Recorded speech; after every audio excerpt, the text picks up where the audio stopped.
గరుడ పురాణం అష్టాదశ పురాణాలలో ఒకటి.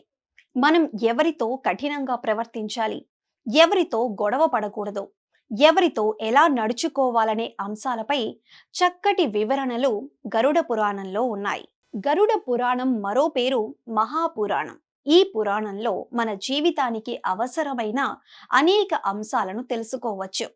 పుట్టిన దగ్గర నుండి మరణించే వరకు మన జీవితాలలో వెలుగులు నింపే ఎన్నో అద్భుతమైన విషయాలు ఈ గరుడ పురాణంలో ఉన్నాయి. అందుకే మన హిందూ సాంప్రదాయంలో గరుడ పురాణానికి ప్రత్యేకమైన ముఖ్యమైన స్థానం ఉంది.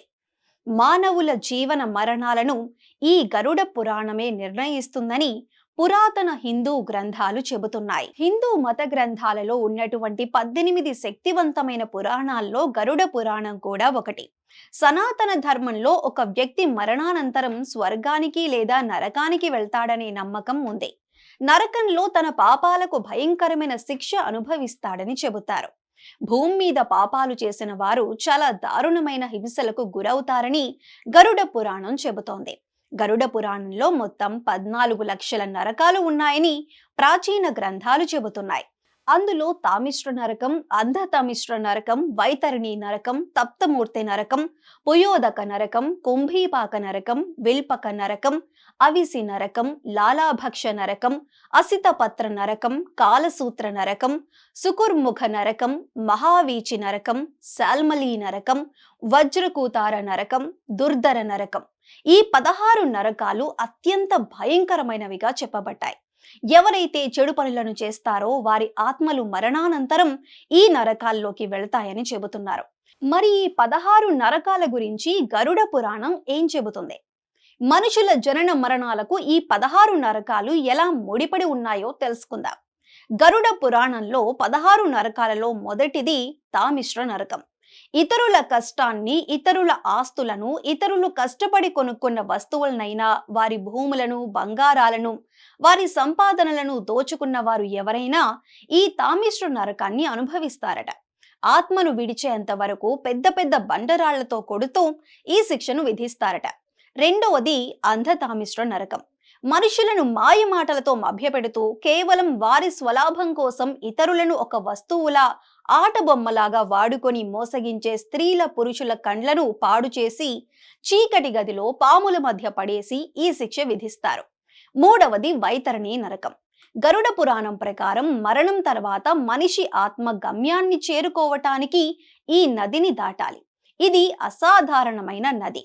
ఉగ్ర రూపంగా కనిపించే గంగా నదికి మరో పేరుగా ఈ నది గురించి చెబుతూ ఉంటారు. ఇందులో అగ్నిజ్వాలలో చనిపోయిన కీటకాలు, పాములు ఉంటాయి. నది కూడా ఎరుపు రంగులో ఉప్పొంగుతుంటుంది.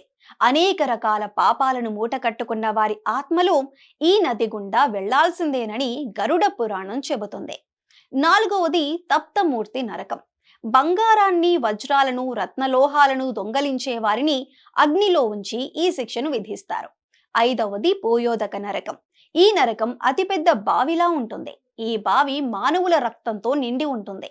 అనేక అసహ్యకరమైన మలినాలను కూడా ఈ బావిలో ఉంటాయి. పెళ్లికి ముందే అక్రమ సంబంధాలకు పాల్పడే స్త్రీ, పురుషులు, నమ్మక ద్రోహం చేసేవారు ఈ శిక్ష అనుభవిస్తారు. ఆరవది కుంభీపాక నరకం. తమ స్వార్థం కోసం మనుషులతో పాటు సమానంగా ఈ భూమి మీదకు వచ్చిన జంతువులను బ్రతికి ఉన్నప్పుడే చంపి వాటి మాంసాన్ని తినేవారు ఈ నరకంలోకి వస్తారు.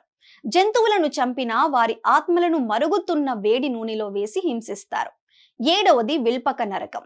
నిత్యం పూజలు చేసే బ్రాహ్మణులు, జ్యోతిష్యాలు చెప్పే బ్రాహ్మణులు మద్యం తాగితే వారిని అగ్నిలో ఉంచి ఈ శిక్షను విధిస్తారు.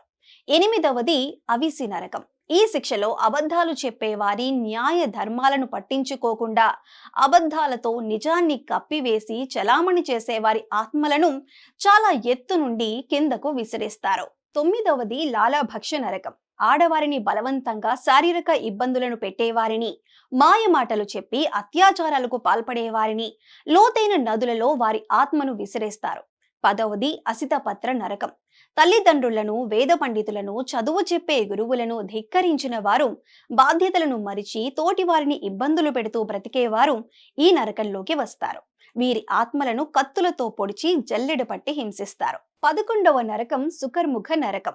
పెద్దలను గౌరవించని వారిని, మనుషులను చులకనగా చూసే వారిని వేడి ప్రదేశంలో ఉంచుతారు. నెత్తిన భగభగమండే నిప్పులను పెట్టి మండుటెండలో నిలబెట్టి ఈ శిక్షను వేస్తారు. 12వది మహావీచి నరకం.